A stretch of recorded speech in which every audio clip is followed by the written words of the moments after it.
Press and hold the top power button. Press the lower button twice to switch to gear 3. Full throttle on the throttle. You will see the motor running at a limited speed.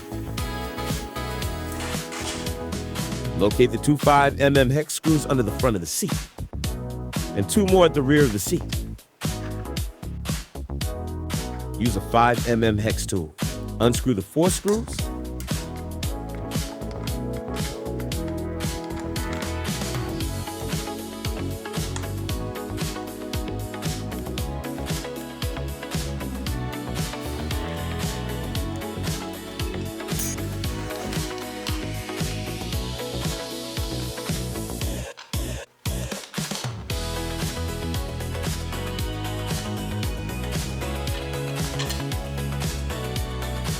Remove the seat.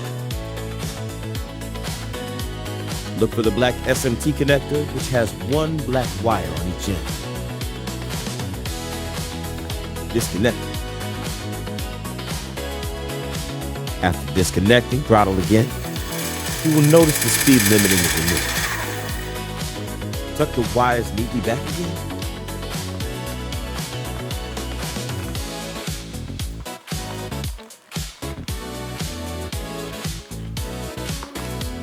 Cover back the seat. Screw back the 4 screws onto the seat. Make sure they are very tight.